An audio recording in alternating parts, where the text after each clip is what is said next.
अरे यार, यह क्या हो गया। मेरा तो दिमाग ही खराब हो गया। अब क्या करूं। नितिन को कुछ समझ नहीं आ रहा था कि अब वह क्या करे। गांव के कच्चे और कीचड़ भरे रास्ते पर नितिन को अपनी कार को आगे बढ़ाना भारी पड़ रहा था। सामियाने से निकलते निकलते उसे शाम हो गई थी। लो, बेकार फंस गया। काश मैंने उनको मना कर दिया होता तो अभी यूं नहीं फंसता। अब मरो इस बारिश में। वह बुरी तरह झुंझला उठा।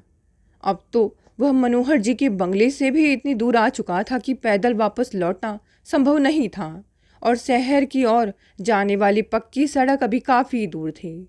आज ही उसे अपना रेनकोट भी भूलना था। उसने एक बार फिर कार स्टार्ट करने से गड्ढे से बाहर खींचने की कोशिश की, मगर सब फिजूल। मजबूर होकर एक हाथ में टॉर्च और दूसरे हाथ में अपना डॉक्टरी किट लिए डॉक्टर नितिन को कार से बाहर निकलना पड़ा। बाहर घना अंधेरा था। कच्ची सड़क से पानी भरी हुई थी। दूर दूर तक कोई कोई आदमी नजर नहीं आ रहा था। कोई 20 मिनट चलने के बाद वह मुश्किल से उस झोपड़ी तक पहुंच ही गया। लकड़ी के टूटे फूटे दरवाजे से उसे रोशनी की महीन किरण निकलती दिखाई दे रही थी। उसने हौले से दरवाज़ा थपथपाया। बादलों की तेज गरजना और बिजली की कड़क में शायद अंदर सोने वालों को उसकी दस्तक सुनाई नहीं पड़ी। उसने पुनः थपथपाया। झिर्री से आती रोशनी कुछ तेज हुई और कुछ क्षणों में लालटेन लिए मैले कुचैले कपड़ों में लिपटी एक लड़की ने दरवाज़ा खोल दिया। पीछे से किसी आदमी का बहुत मध्यम और पीड़ादायक स्वर भी उभरा। कौन है बेटी? शायद कोई मुसाफिर है बाबा, लड़की ने पीछे मुड़कर जवाब दिया और प्रश्नवाचक दृष्टि डॉक्टर नितिन के चेहरे पर गड़ा दी। मैं मनोहर जी के बंगले से आ रहा था, अचानक गाड़ी खराब हो गई है। क्या मैं? डॉक्टर नितिन ने हकलाते हुए उससे निवेदन किया। लड़की लालटेन लिए कुछ कदम पीछे हो गई। अंदर से फिर वही स्वर उभरा। अंदर ले आ बेटी, बाहर तो बड़ी भयानक बारिश हो रही है। हाँ बाबा, उसने पलटकर जवाब दिया और डॉक्टर नितिन की ओर मुखातिब होकर बोली, आइए। वह स्वयं भीतर की ओर मुड़ गई। डॉक्टर नितिन उसके पीछे पीछे एक छोटी सी कमरे में पहुंच गया। लड़की ने लालटेन की लौ तेज कर दी और दीवार पर लगे एक कुंडे में उसने लालटेन लटका दी। तेज हवा के झोंके से थरथराती लौ में डॉक्टर उस लड़की को दिखता ही रह गया। वह बेहद खूबसूरत और मासूम थी। चिथड़ों में लिपटी बिल्कुल ऐसी लग रही थी जैसे गुदड़ी में लाल छिपा हो। आप तो पूरे भीग गए हैं, उसने भोलेपन से कहा। हाँ देखिए ना, आज ही मैं अपना रेनकोट लाना भूल गया। आप शहर से आए हैं क्या? उसने पूछा। हाँ, मनोहर जी को देखने आया था। वे हार्ट के मरीज हैं। जब भी तकलीफ बढ़ती है तो बुलवा भेजते हैं। तो क्या आप? वह बेहद आश्चर्य से उसका चेहरा देखने लगी। हाँ, मैं डॉक्टर हूँ। लड़की के सवाल का आशय समझकर डॉक्टर नितिन ने जवाब दिया। इतना सुनते ही वह लड़की तेजी से अंदर की ओर भाग गई। डॉक्टर नितिन को अचंभा हुआ। वह अपना गीला रुमाल निचोड़ता हुआ आगे बढ़ा तो उसे भीतर के कमरे से किसी के सिसकने की आवाज़ आई। उसने आगे बढ़कर अधखुले किवाड़ से अंदर झांका। वह लड़की एक पलंग के पायताने बैठी सिसक रही थी। पलंग पर एक वृद्ध पड़ा था जिसकी सांसें काफ़ी तेज चल रही थी। अपनी उखड़ी हुई सांसों के साथ वह कह रहा था, चिंता ना कर बेटा, मैं ठीक हो जाऊंगा। तू तो नाहक इतना परेशान होती है, चुप हो जा। डॉक्टर को वृद्ध की हालत काफ़ी गंभीर लगी। वह किवाड़ लांघते हुए अंदर पहुंच गया। क्या इनकी तबीयत? लड़की ने आंसुओं में डूबा चेहरा उठाया और आंसू पोंछते हुए उठ खड़ी हुई। डॉक्टर साहब, ये मेरे बाबा हैं। इनके सिवा मेरी इस दुनिया में कोई नहीं है। इन्हें बचा लीजिए। वह रोते रोते उसके कदमों पर झुक गई। डॉक्टर नितिन उसकी कातर मांग से भीतर तक सिहर गया। उसने हाथ बढ़ाकर उसे ऊपर उठाया। वह बुरी तरह फफक रही थी। परेशान मत हो, अब मैं आ गया हूँ। मैं देखता हूँ। तुम जाओ, बाहर से मेरा बैग उठा लाओ। वह दौड़ती हुई बाहर चली गई। डॉक्टर नितिन ने वृद्ध की नब्ज देखी। अरे बेटा, मेरी तो अब उम्र हो चली है, मेरे प्राण तो बस इस बच्ची में अटके हैं। आपको यह रोग कब से है? उसने वृद्ध से पूछा। अब तो 3 साल हो गए हैं। पहले तो सिर्फ खांसी आती थी, गांव के वैद्य से दवा ली, कोई फर्क नहीं पड़ा। अब तो बुखार बना ही रहता है, कई बार खून की उल्टियाँ भी हो चुकी हैं। वो पीछे बैग लिए खड़ी थी। डॉक्टर नितिन ने बैग लिया और आला निकाल कर वृद्ध की छाती जांचने लगा। कोई एलोपैथिक दवा लेते हैं क्या? नितिन ने वृद्ध से पूछा। अरे बेटा, यहाँ 2 रोटी बड़ी मुश्किल से जुट पाती है, दवा दारू तो बस सपना है गरीबों का। अभी भी देर नहीं हुई है, सही दवाएं और अच्छी खुराक मिले तो आप फिर से भले चंगे हो जाएंगे। डॉक्टर ने उनका हाथ थपथपाते हुए कहा। बूढ़े के चेहरे पर एक दर्द भरी मुस्कान खींच आई। उसने अपनी बेटी की ओर देखा। देख बेटी, कैसे दिलासा दे रहे हैं। अरे डॉक्टर साहब, यह रोग तो अब मेरी जान लेकर जाएगा। आपकी इसी सोच ने शायद आपको ज़्यादा बीमार बना दिया है। ऐसा नहीं है कि टीबी ठीक नहीं हो सकती, यह बीमारी तो जड़ से ठीक हो जाती है, बशर्त आप समय पर दवाएं और अच्छी खुराक लेते रहें। मगर बेटा, बूढ़ा शायद उसे अपनी गरीबी का एहसास कराना चाहता था। मगर वगर कुछ नहीं, अब मैं आ गया हूँ, मैं आपका इलाज करूँगा। मैं लगभग हर हफ्ते मनोहर जी को देखने इधर आता हूँ, लौटते मैं आपको भी दिखता जाऊँगा। मगर आपकी फीस? नितिन हंसा। मेरी फीस बस इतनी है कि अब आप निराशावादी बातें ना करके खुश रहने की कोशिश करेंगे, क्यों? ठीक है ना? उसने पीछे मुड़कर लड़की के चेहरे की ओर देखा। उसकी आंखों में कृतज्ञता के आंसू झिलमिला रहे थे। डॉक्टर नितिन ने बैग से एक इंजेक्शन निकालकर वृद्ध को लगाया। कल मैं किसी के हाथ दवाएं भिजवा दूंगा। आपका नाम? मेरा नाम दीनानाथ है बेटा। मनोहर जी के स्कूल में ही पहले मास्टर था। जब से यह रोग लगा है, काम धंधा भी छूट गया। यह मेरी बेटी दीपा है। माँ तो इसकी बचपन में ही स्वर्ग सिधार गई, किसी तरह पाल पोस कर बड़ा किया। अब इसी में जान अटकी है, बस किसी तरह इसके हाथ पीले हो जाए तो चैन से मर सकूंगा। वृद्ध की आवाज़ भरभराने लगी। सब ठीक हो जाएगा, पहले आप अच्छे तो हो जाइए। डॉक्टर नितिन ने फिर सांत्वना दी। देख बेटा, डॉक्टर साहब भीग कर आए हैं, जा जरा गुड़ की चाय ही बना ले, और अगर कुछ रोटी पड़ी हो तो। वृद्ध ने अपनी बेटी की ओर देखकर कहा। जी बाबा, वह कहते हुए तेजी से रसोई की ओर चली गई। अरे आप बेकार परेशान हो रहे हैं, मैं तो मनोहर जी के घर से खाना खा कर ही चला था। डॉक्टर नितिन ने दीपा को रसोई की तरफ जाते देखा तो वृद्ध से बोला। बेटा, हम गरीबों के पास सूखी रोटी से ज़्यादा तो कुछ। वृद्ध कांपती आवाज़ में बोला। अरे अरे, आप फिर ऐसी बातें करने लगे। चलिए, अब आप आराम से लेटिए और सोने की कोशिश करिए।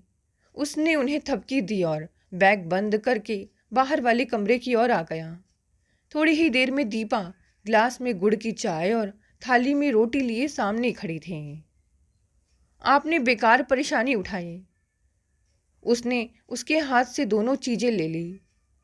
आपने पढ़ाई लिखाई की है? नितिन समय गुजारने के लिए दीपा से बतियाने लगा। जी, मनोहर जी के स्कूल से हाई स्कूल तक पढ़ाई की है, फिर बाबा की नौकरी छूट गई और अब तो वह बताते बताते रुक गई। आगे पढ़ने की इच्छा नहीं होती। नितिन ने सवाल दागा। मनोहर जी की तरफ से बाबा को 5,000 रुपये पेंशन मिलती है, उसमें रोटी जुटाना ही मुश्किल पड़ता है, और फिर गांव में आगे पढ़ने के लिए स्कूल भी तो नहीं है। उसने सिर झुकाए धीरे से जवाब दिया, फिर चिंतित सी होकर पूछ बैठे। बाबा ठीक तो हो जाएंगे ना डॉक्टर साहब? हाँ हाँ, क्यों नहीं, बस उन्हें खुश रखने की कोशिश करो। मरीज की आधी बीमारी तो उसका दुख होता है। डॉक्टर ने खाली गिलास और प्लेट उसको वापस पकड़ाया। आप चाहे तो इसी तख्त पर लेट जाइए। दीपा ने सामने पड़े तख्त की ओर इशारा करके कहा। नहीं नहीं, मैं ठीक हूँ, अब तो बारिश भी कम हो गई है। मगर सवारी तो आपको सुबह ही मिल पाएगी, दीपा चिंतित सी होते हुए बोली। हाँ, तब तक तो समय बिताना ही है। तुम जाओ, लेटो, मैं ठीक हूँ। कहते हुए वह तख्त की ओर बढ़ गया। छोटा सा जवाब देकर दीपा अपने बाबा के कमरे में चली गई। सुबह होते ही डॉक्टर नितिन उन दोनों से विदा लेकर राजू की बैलगाड़ी पर सवार होकर चल दिया। दीपा बड़ी दूर तक उसको जाती दिखती रही। उसको यकीन ही नहीं हो रहा था कि कल की तूफानी रात में इस प्रकार एक फरिश्ता उसके घर में प्रकट हुआ और उसके बाबा को अच्छा कर देने की बात कही। एक गरीब बेसहारा के लिए ये सांत्वना के शब्द ही बहुत हैं। उसकी आंखों से आंसू छलक पड़े। लौटकर भीतर आई तो तख्त पर बिछी दरी पर उसे 2-2 हजार रुपए के 3 नोट रखे दिखे और उसके साथ एक पत्र। उसने कांपते हाथों से पत्र खुला।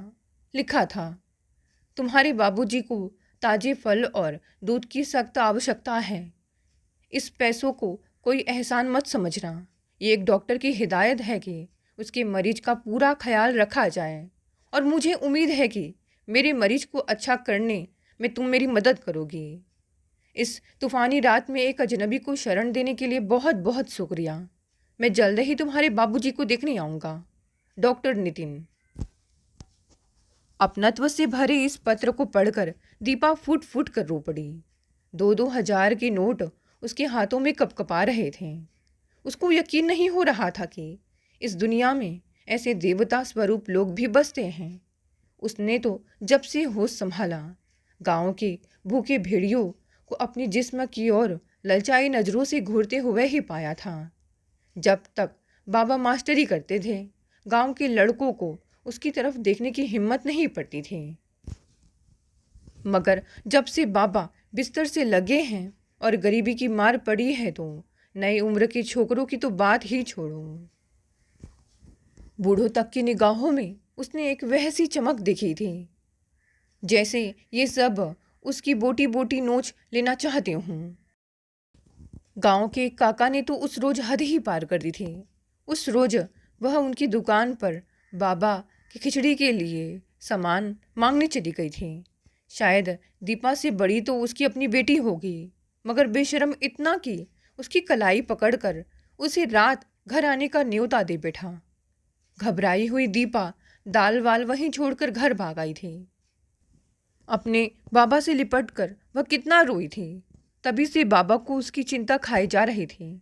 जवान लड़की और वो भी खूबसूरत। आखिर चिंता की तो बात ही थी। दीपा के घर के बगल में रहने वाली बस कविता मौसी थी, जिनके साथ वह अपना दुखड़ा बांट लिया करती थी। वो भी बेचारी बेसहारा गरीब विधवा थी।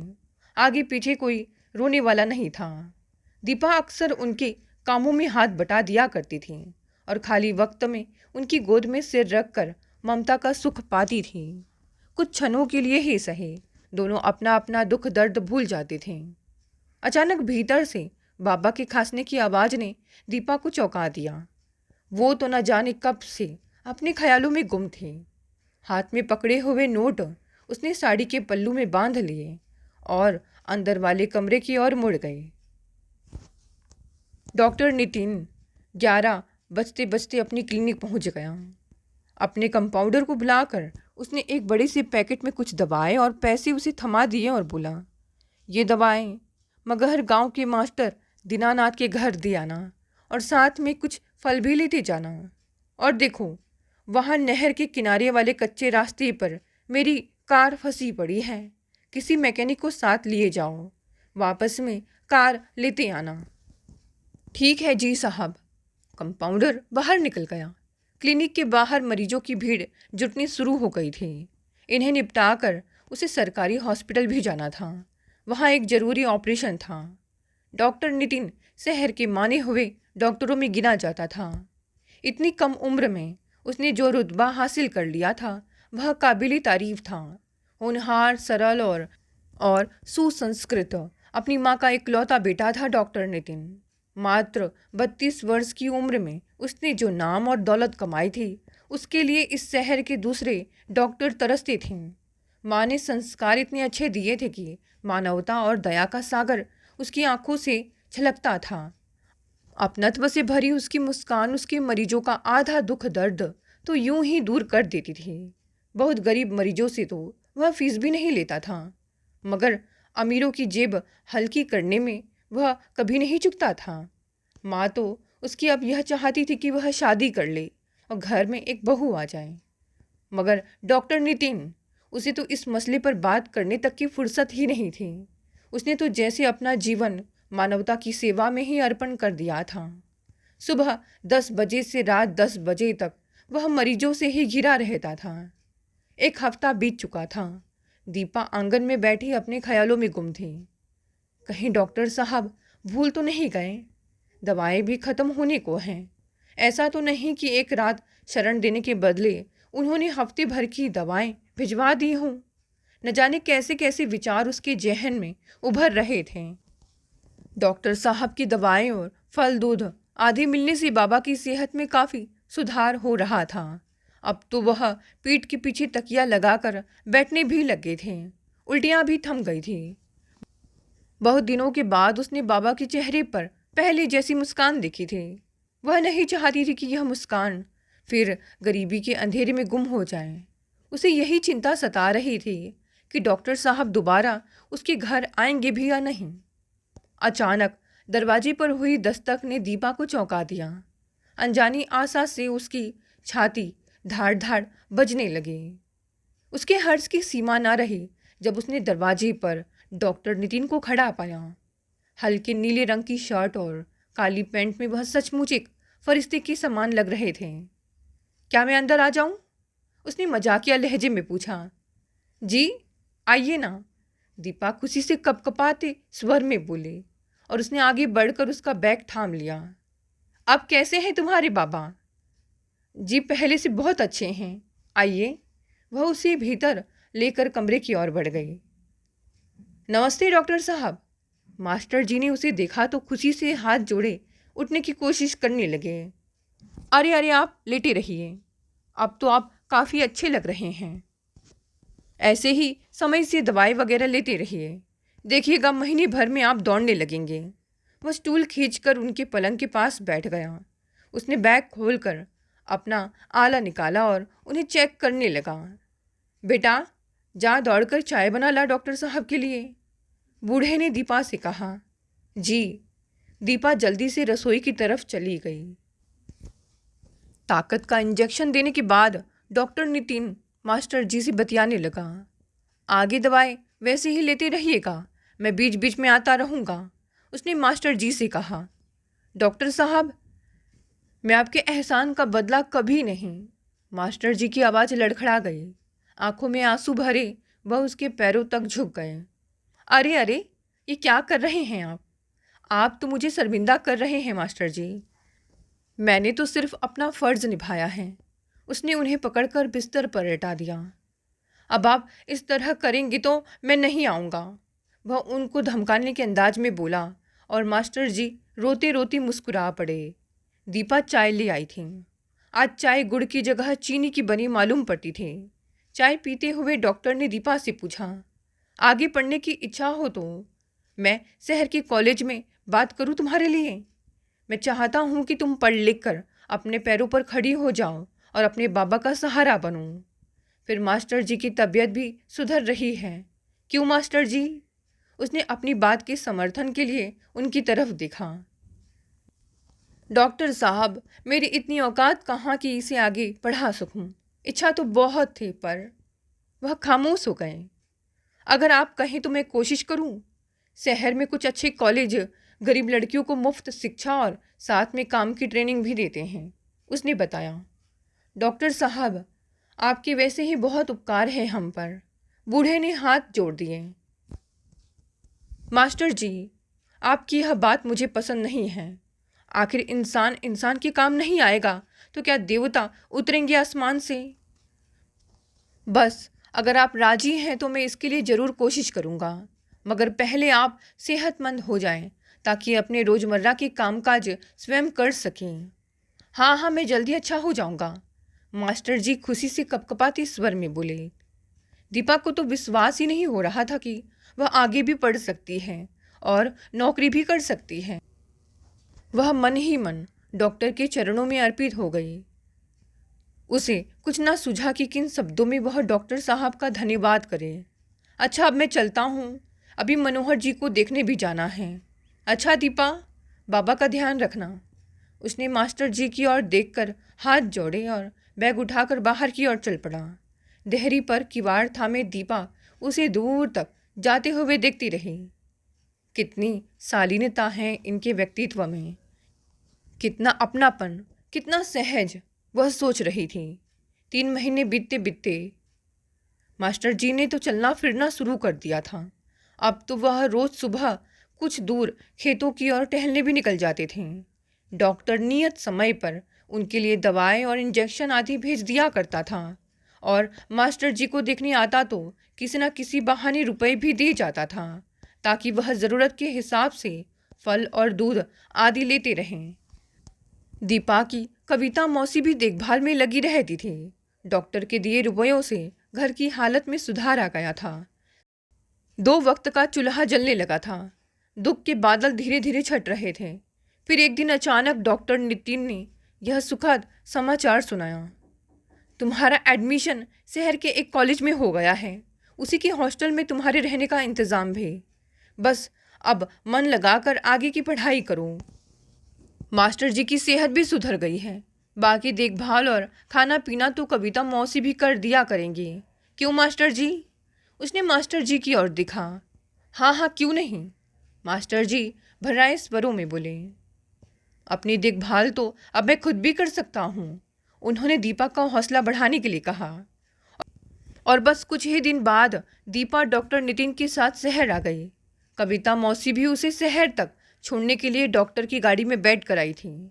जिस कॉलेज में उसका एडमिशन हुआ था वह काफ़ी बड़ा कॉलेज था। इतना बड़ा कॉलेज देखकर ही दीपा का दिल बैठा जा रहा था। हॉस्टल की वार्डन उसे बड़ी सख्त औरत लगी, लेकिन बाद में समझ आ गया कि ऊपर से पत्थर दिखने वाली वार्डन अंदर से बिल्कुल मोम की तरह मुलायम थे। ईसाई औरत थी। लोग उन्हें सिस्टर कैथरीन के नाम से पुकारते थे। पहले तो दीपा उनसे काफ़ी डर गई, परंतु धीरे धीरे उसने महसूस किया कि वह ममता की साक्षात मूरत थी। मगर कुछ बदमाश लड़कियों के लिए चंडी का रूप भी धर लेती थीं। उनकी सख्ती वाजिब थी।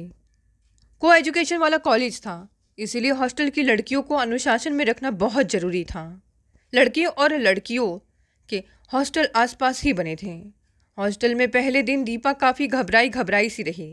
गांव से अचानक शहर के वातावरण में वह अपने आप को एडजस्ट कर पाएगी या नहीं, यही चिंता उसे घेरे रही।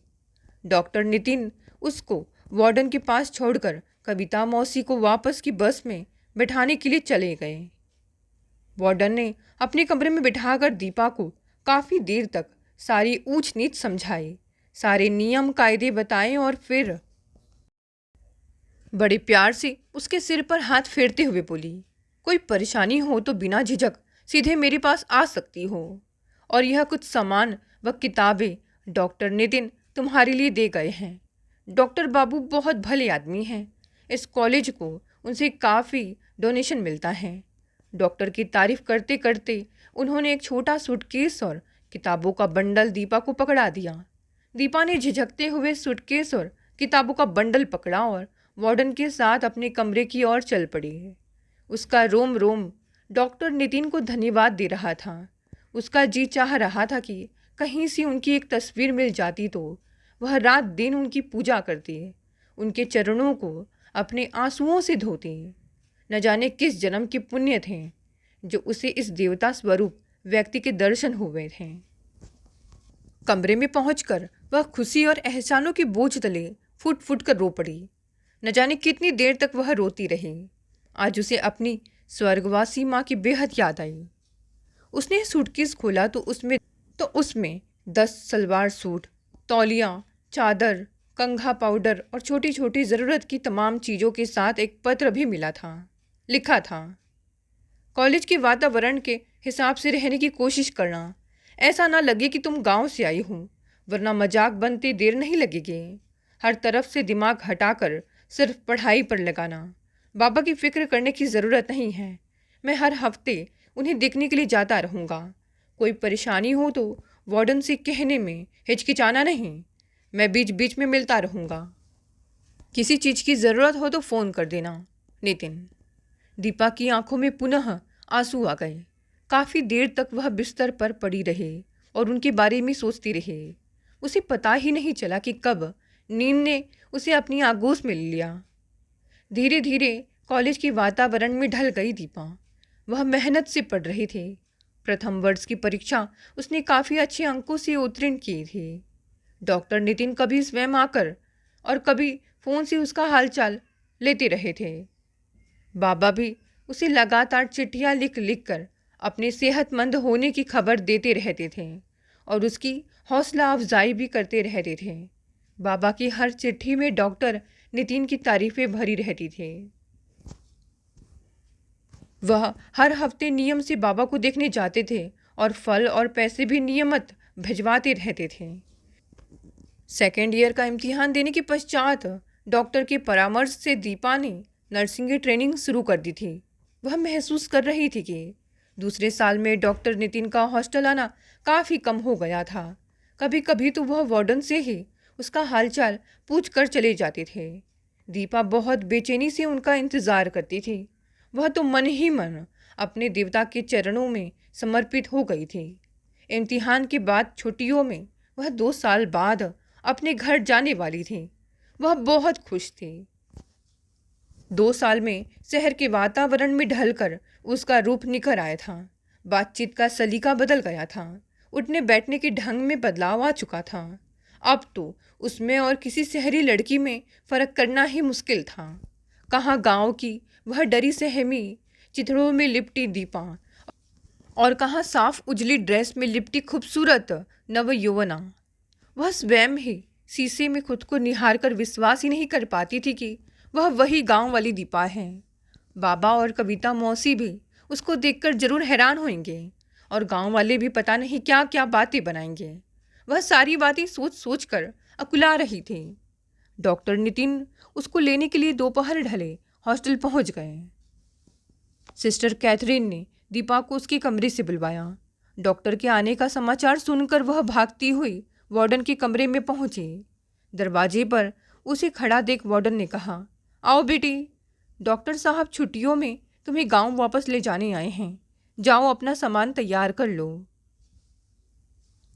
डॉक्टर नितिन ने एक उड़ती हुई नज़र दीपा पर डाली और मुस्कुराकर वार्डन से बात करने लगा। वार्डन का आदेश सुनते ही दीपा खुशी से लगभग दौड़ती हुई अपने कमरे में आई। उसने जल्दी जल्दी अपने कपड़े समेट कर सूटकेस में रख लिए। आज वह बहुत खुश थी। वह 2 साल बाद अपने बाबा से मिलेगी, कविता मौसी से मिलेगी। शाम ढलते ढलते दीपा डॉक्टर नितिन के साथ गांव पहुंच गई। अपने बाबा को सामने देखकर वह हर्ष के अतिरेक में उनके सीने से जा लगी। न जाने कितनी देर तक बाप बेटी खुशी के आंसुओं में डूबे खड़े रहे। डॉक्टर नितिन भी बड़ी देर तक बाप बेटी के इस मिलन को देखकर भावुक हो जा रहा। अपने आंसू पोंछती हुई दीपा जब बाबा से अलग हुई तो उसने गौर किया कि बाबा अब कितने स्वस्थ दिखने लगे थे। गाल भरे भरे से हो रहे थे और उन पर लाली भी उभर आई थी। बदन भी काफ़ी भर गया था। उसका दिल डॉक्टर नितिन को दुआएं देते नहीं भर रहा था, जिनकी वजह से एक मरता हुआ परिवार फिर से जी उठा था। यही हाल बाबा का भी था। बेटी को इतना खुश और उजले उजले कपड़ों में देखकर बाप का दिल डॉक्टर नितिन के एहसानों तले दब गया था। वह हाथ जोड़कर डॉक्टर की ओर बढ़े और इससे पहले कि वह उसके कदमों पर झुक सके, डॉक्टर ने उन्हें कंधों से पकड़कर अपने सीने से लिपटा लिया। मास्टर जी, फिर आप वही बच्चों जैसी हरकत करने लगे। अरे इतने दिनों के बाद दीपा घर आई है और आप रो रहे हैं। डॉक्टर ने उन्हें हंसाने की कोशिश की। डॉक्टर साहब, बूढ़े की जुबान लड़खड़ा गए। बस अब रोना धोना बंद कीजिए। जाओ दीपा, मेरे और बाबा के लिए जरा चाय बना लाओ। उसने दीपा को आदेश दिया। डॉक्टर नितिन का इस तरह अपनेपन से बोलना दीपा को भीतर तक छू गया। वो भागती हुई रसोई की तरफ चली गई। बस मास्टर जी, इसकी नर्सिंग की ट्रेनिंग पूरी होने दीजिए, फिर तो नौकरी पक्की समझिए। बहुत मेहनत से पढ़ रही है।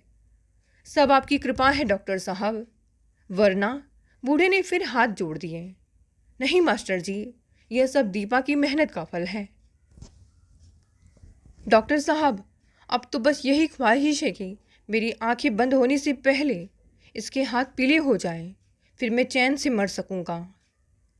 भगवान ने चाहा तो सब कुछ हो जाएगा मास्टर जी, आप बस हौसला रखें। हाँ, आपकी नज़र में कोई लड़का हो तो बात।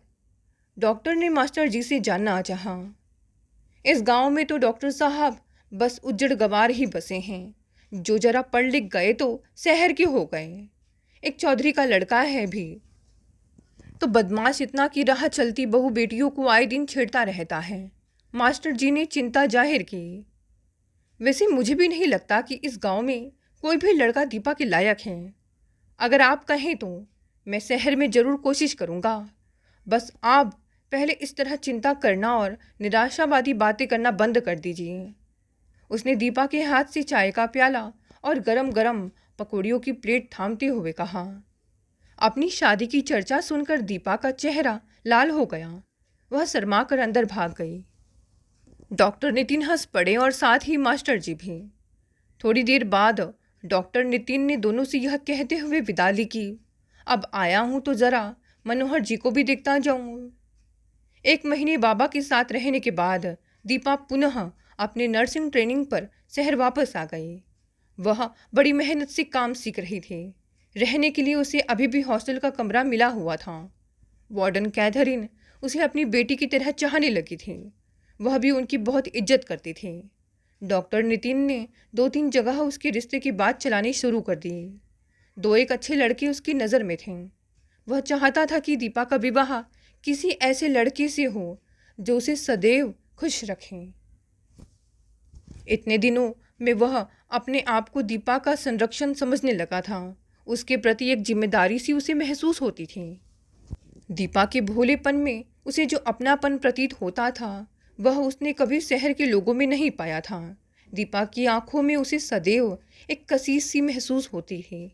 क्यों, यह वह कभी नहीं समझ पाया। कभी कभी वह इस खचाव से घबरा भी जाता था। यही वजह थी कि उसका दीपा के हॉस्टल जाना इधर काफ़ी कम हो गया था। काफ़ी खोजबीन के बाद उसने दीपा के लिए योग्य वर तलाश ही लिया। लड़का एक प्राइवेट फर्म में चार्टर्ड अकाउंटेंट था। खाते पीते घर का होनहार और दीपा जैसा ही खूबसूरत नौजवान। नाम था सुनील। डॉक्टर नितिन के एक करीबी दोस्त का छोटा भाई था। दीपा को तो उसने फ़ोटो देखते ही पसंद कर लिया था। बस अब तो सिर्फ मास्टर जी को शहर लाने की बात थी। आखिर शादी तो उनकी बेटी की थी। सिर्फ डॉक्टर की चाहने भर से तो बात पक्की नहीं हो सकती थी ना। घर वर मास्टर जी को भी पसंद आना ज़रूरी था। उस शाम जब सिस्टर कैथरीन ने दीपा को सुनील की तस्वीर दिखाई और डॉक्टर नितिन की पसंद पर अपनी पसंद की भी मुहर लगाते हुए दीपा की राय जाननी चाहिए तो दीपा अचानक उनसे लिपट कर रोने लगी। वो काफ़ी देर तक उसे अपने सीने से लगाए दिलासा देती रही। अरे बेटी, इसमें रोने की क्या बात है? आखिर एक ना एक दिन तो हर लड़की को अपने घर जाना होता है, अपने माँ बाप का घर छोड़ना होता है। चलो आंसू पोंछो। गलत बात, ऐसे नहीं रोते। यह तो खुशी का मौका है।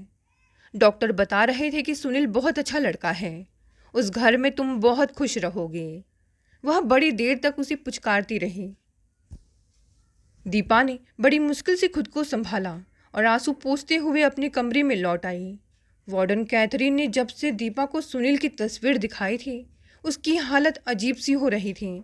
उसको समझ में नहीं आ रहा था कि उसके दिल में जो भावनाओं का जो ज्वार उठ रहा है उसे किसके साथ बांटे, किससे कहे अपनी दिल की पीर। डॉक्टर नितिन को वह अपने मन मंदिर का देवता मान चुकी थी। उनके अलावा किसी अन्य पुरुष की तो उसने कभी कल्पना भी नहीं की थी। वह जानती थी कि वह उनके काबिल नहीं है। ये तो उनका एहसान था कि एक गरीब बेसहारा लड़की को उन्होंने इतना अपनापन दिया, उसकी इतनी मदद की।